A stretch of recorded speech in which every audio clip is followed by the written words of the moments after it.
TJ Wilson, aka Tyson Kidd, and you're listening to Stu's Wrestling Podcast. You're listening to Stu's Wrestling Podcast, established 2019. Direct from the North Wales coast, his verbal skills definitely outweigh his wrestling ability. It's time for British wrestling's sharpshooter, your host, Stu Palmer.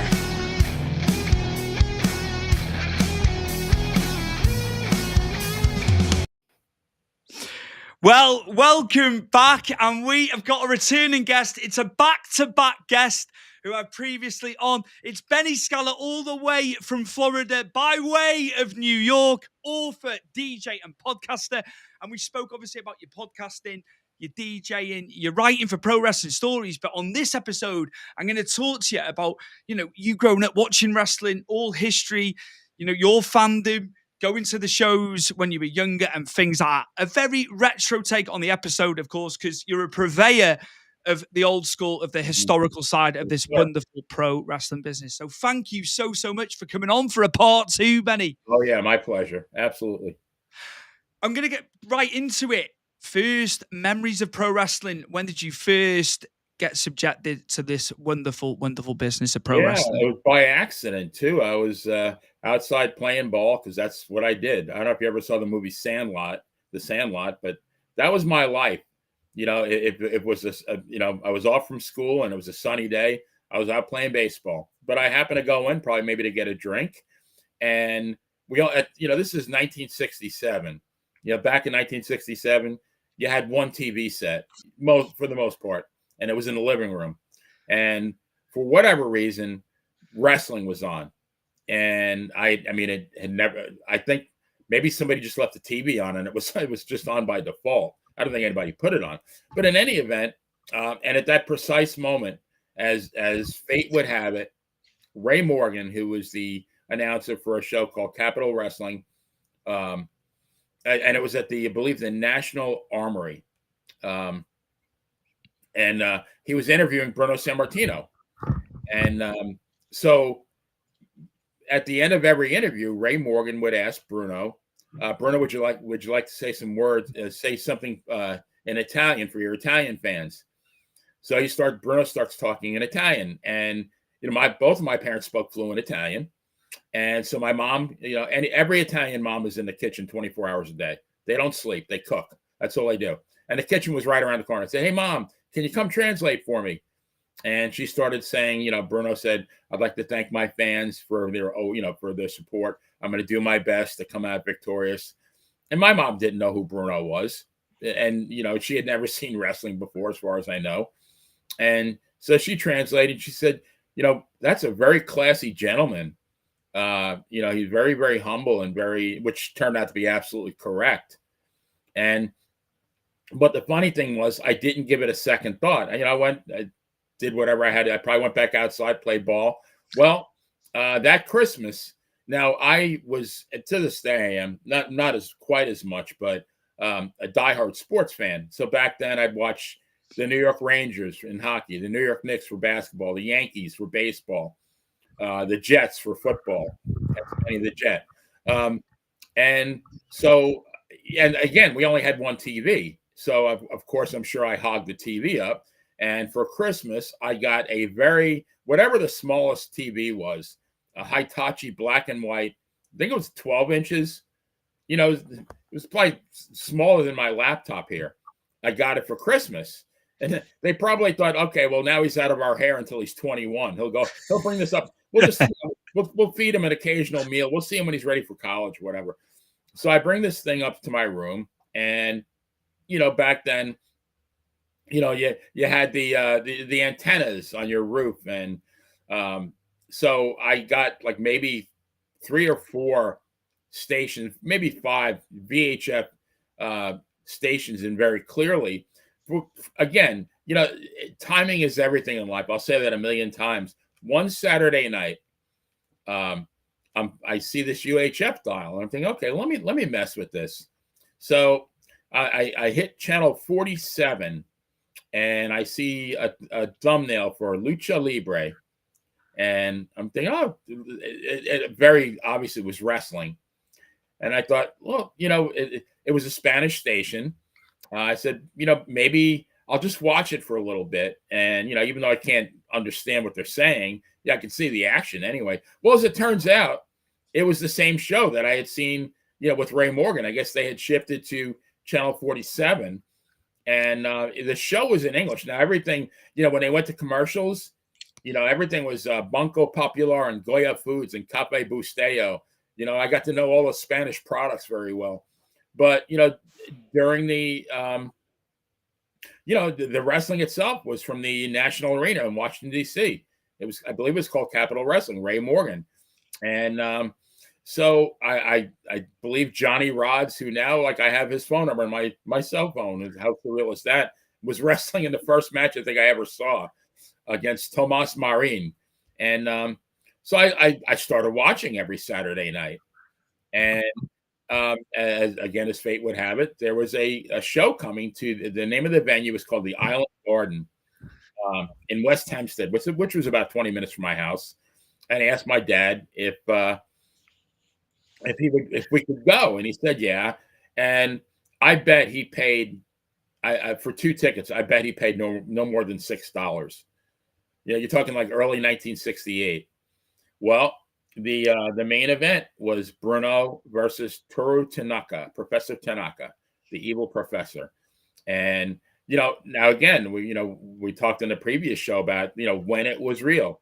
To me, this was life or death. This wasn't entertainment. This was my hero. And am I going to see him lose his title when I go watch him in person for the first time? I thought maybe I'd be a jinx. I go see him and he loses his title. But I will tell you this too, they're running the ropes and they collided and it sounded and it felt like an earthquake. I mean, I was probably 20 rows deep, but you could feel and hear the rumble. That's how hard they hit. And they both go down. And I'm thinking, all right, Bruno's not going to get up. Tanaka's going to get up. And, then he'd be the new champion. Well, of course, Bruno got up at 9.998. And Tanaka stayed down. And, Bruno left with the belt. And, I went home happy. And that was my very first show. Well, then the next month, my best friend, it was his birthday on May 23rd. Don't ask me how I remember these things, but I do. I got a mind like a steel trap, I guess. But and he was going to a local mall shopping for his birthday. His mom let him take the day off from school. So I asked my mom if I could go with him. And I was sure she was going to say no, but she surprised me and said yes. And so we went, and I had some pocket money, and we went into the mall. First store we hit on the left-hand side is a bookstore. And I loved, I don't know if you remember Mad magazines. I think Mad magazine still is in existence. It was a satire, kind of like National Lampoon kind of thing. And I thought, maybe I can pick up a Mad magazine. Well, I go there, and what do I see? A bunch of wrestling magazines. Now, mind you, I had just been less than a month before to my first show. I had been watching it on TV every week. So, 5 minutes into the mall, I'm broke, right? But I have 3 or 4 wrestling magazines. I wanted to save them. It was like a dessert. I wanted to save them till I got home. And I read them. The very first thing that I noticed was I think it was Wrestling Review, which was a great magazine for many, many years. And I noticed that there were wrestlers that I didn't recognize. I think the first ones were the Infernos, managed by J.C. Dykes. And I think they were in the mid-Atlantic territory. In my mind, all of wrestling existed, on what I saw on TV. Little did I know that there was about, what I saw, there were about 29 other what they call territories. And each had their own roster of wrestlers, and each had their own TV show. And so, I mean, I would go there was a luncheonette that I walked past on my way home from school. And I will tell you, at least 3 times a week, I would stop at that luncheonette. And most kids my age were trying to look at the Playboy magazines that were at the top. And I was the geek that didn't even look. Well, I did once in a while. I'll confess, but I looked to see if there were any new wrestling magazines. And I mean, the rush that came over me when I saw that new magazine, and I bought it, and I brought it home and read it. I can't even tell you how that felt. Now, I will tell you this too, Stu. In 1967, wrestling was not a very popular subject. So at school, I was in junior high school. I was in 7th grade, and there was I called them the secret wrestling clan. 8 or 9 kids my age that loved wrestling, and we would chat. We would kind of congregate. But the minute we saw like one of the athletes come over, who would have laughed at us, we changed the subject. We brought up, hey, that fillet of haddock in the cafeteria. Boy, wasn't that great? You couldn't talk about wrestling. It was, and until it went mainstream in the 80s, it was kind of a stigma associated with being a wrestling fan. It's hard to believe now. I think if anybody younger is listening, it's like, that's crazy, but that's how it was. Yeah, and then, over the years, I went to a couple of shows. One at the Sunnyside Garden, which was a very hallowed arena back in the day. None of these arenas are in existence any longer. But and then I got my driver's license. As fate would have it, the year I got my license, 1972, was the year that the Nassau Coliseum opened. And, the main shows were always at the Garden, Madison Square Garden. The Coliseum was like the Garden Light, where, they might, like if Bruno wrestled, I don't know, George Steele at the Garden, he might wrestle George Steele at the Coliseum, 2 weeks later. But, the nice thing about being a fan back then, and it's funny because last night I had Steve Kern on the Classic Pro Wrestling podcast. Now, I live in the Tampa Bay area now. And, back then in the late 70s, there was a show every Tuesday night at the Hesterly Arena auditorium. Every Tuesday night. Same thing in Memphis Coliseum every Monday night. And you're watching, like in Memphis, you're watching like Jerry Lawler, Bill Dundee, Jimmy Valiant, Jimmy Hart.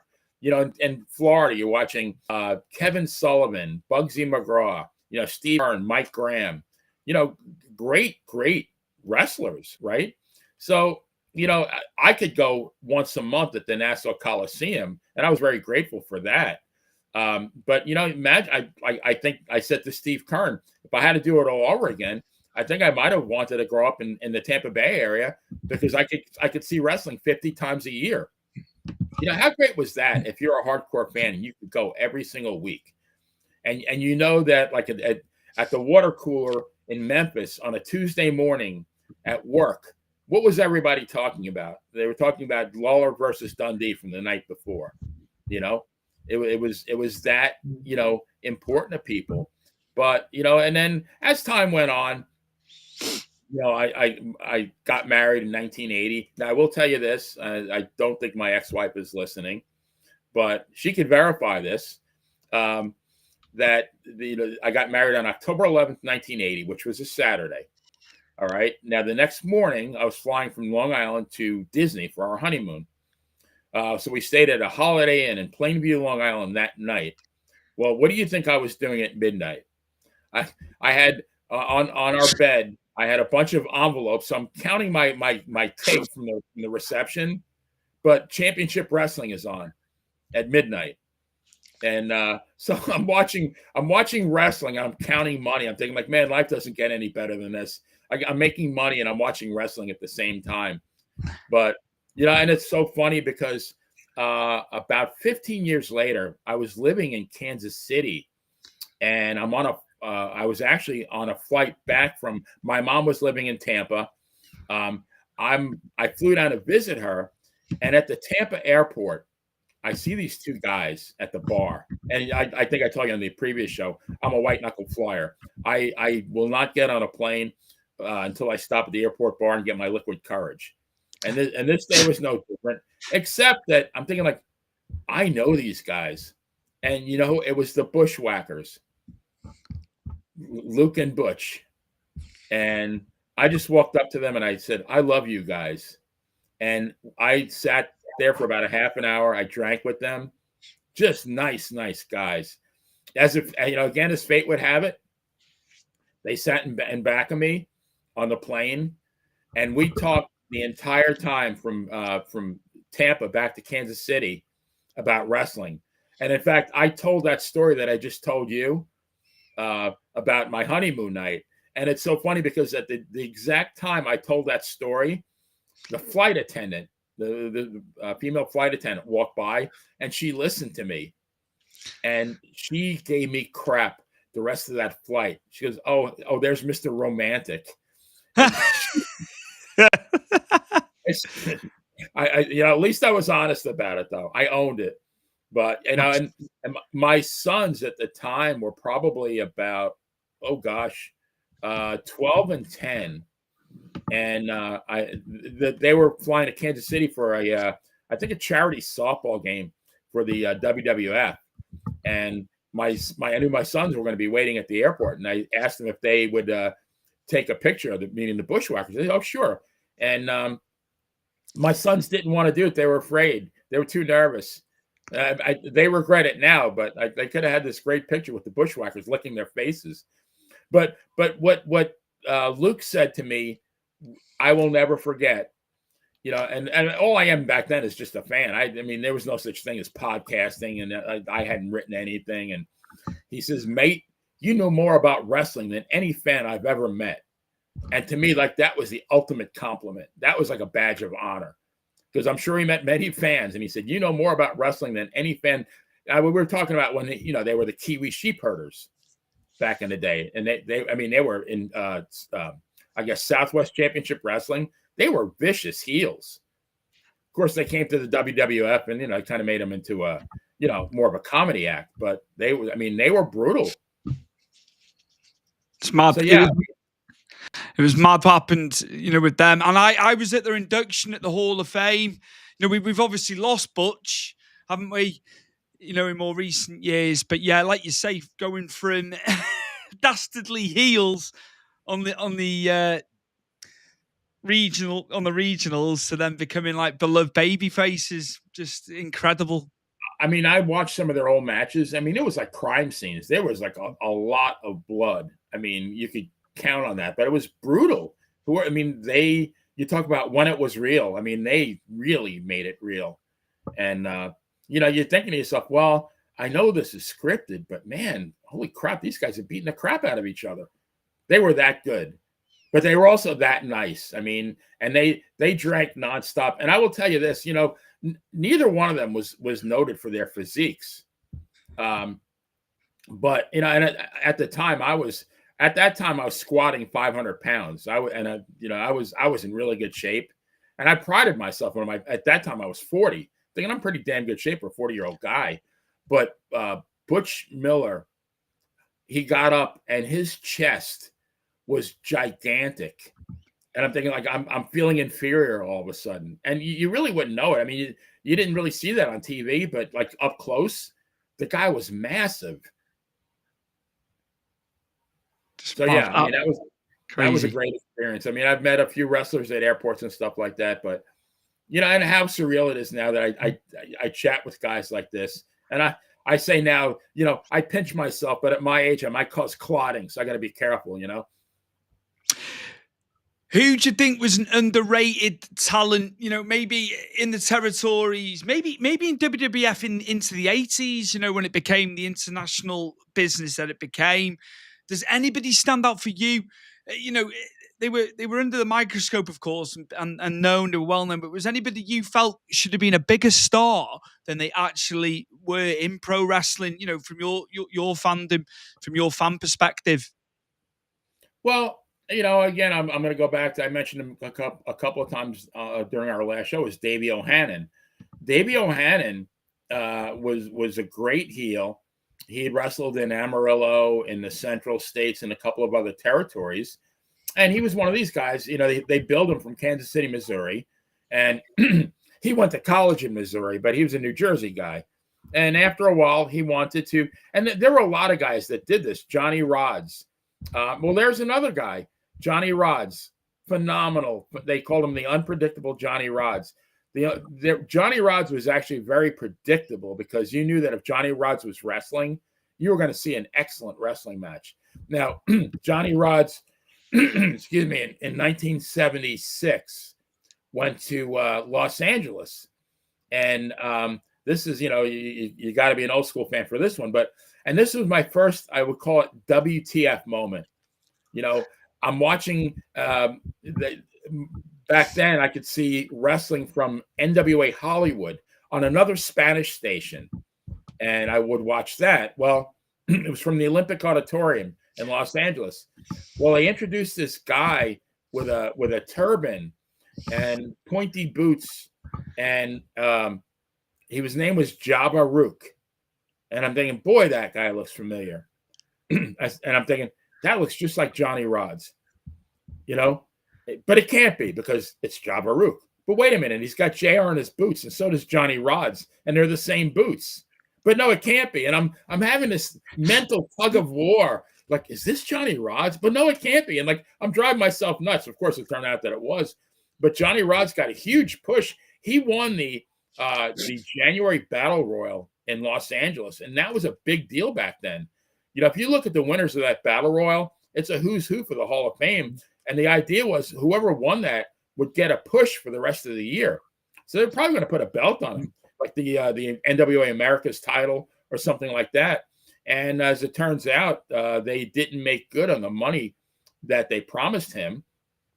And he went back to, and he's from the Bronx, from New York City, went back to the WWF, and I call it homesteaded. For the rest of his career, he stayed there. And so did Baron Cicluna. So did Dominic DeNucci. So did Davey O'Hannon. All these guys are from the East Coast. And they wanted to, make a decent living and, wrestle close to home, but not do go from territory to territory like so many guys did. They wanted to stay in their home territory. But what they did by doing that is they kind of forfeited the push. You know what I mean? Like Johnny Rods. Johnny Rods could have been a junior heavyweight champion. He could have been a tag team champion, but kind of, the mid-carder. Johnny Rods could wrestle anybody, and it was a great match. Davey O'Hannon was such a great heel, but they never really interviewed him on TV. But when I saw a couple of his interviews, great interviews. So guys like Davey and Johnny, they by choosing to stay at home, they chose to, maybe forfeit titles that they would have won in other territories, if that makes sense. 100%. No, 100%. Absolutely. Now, going further forward slightly, 90s pro wrestling, I'm going to ask you about who was some of the guys in the 90s that you like watching, just to go a bit more forward. By then I have, married. I got a, pretty important job that I traveled a lot for. I got young kids that I want to always be there for, although I got them to watch wrestling with me.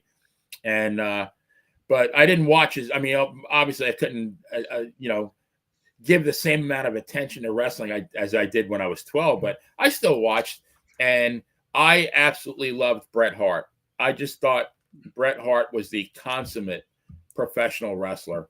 He was just so good at what he did. And, was he colorful on the mic? Nah, not really. But, I kind of identified because, I've kind of come out of my shell in later life.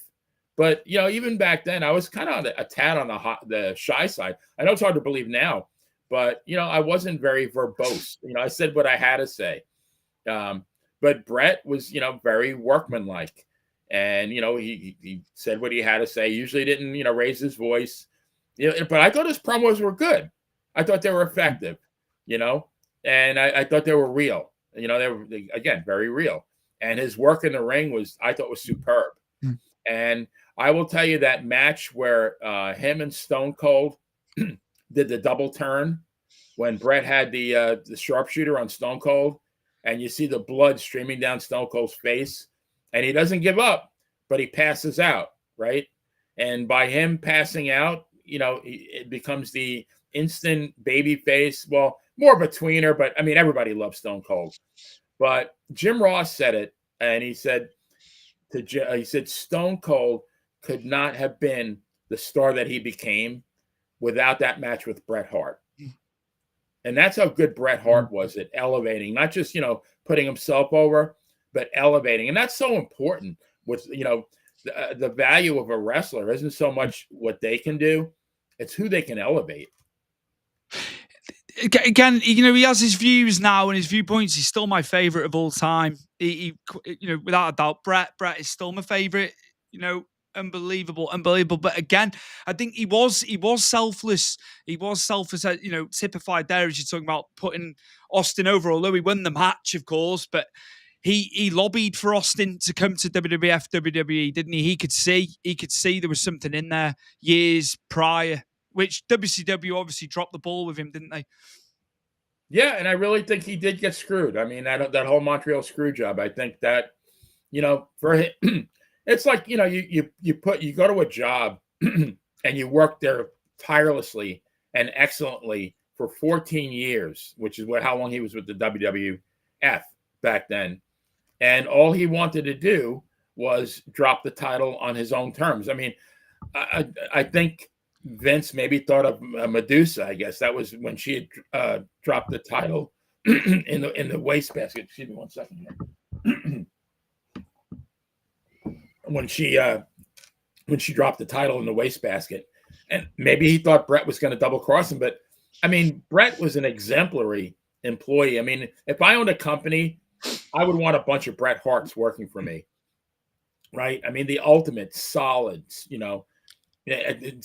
outstanding, and no drama.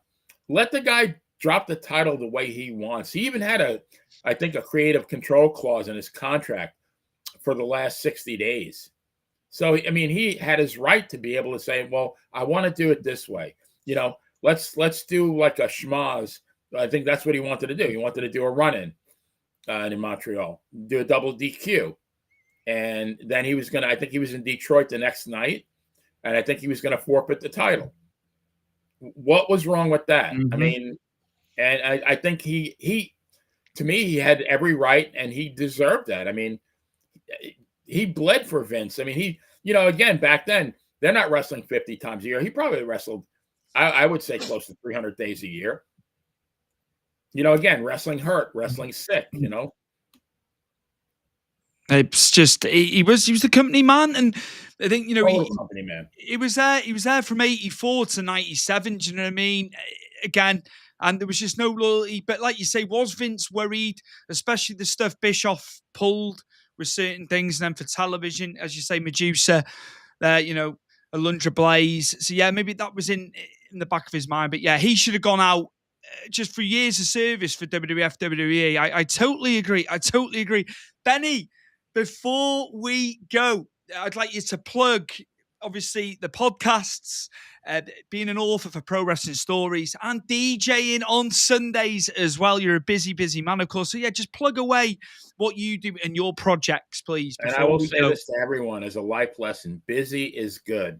Busy is very good. You always want to stay busy. You want to keep engaged. But on Monday nights at 6 o'clock Eastern time, I do True Crime with the Bad Girl, the Playa, and Dangerous Dave. And these are all on the Playa Entertainment Network. If you guys can kindly like and subscribe. Always trying to get new subscribers is very, very difficult. So if you could, that would be greatly appreciated.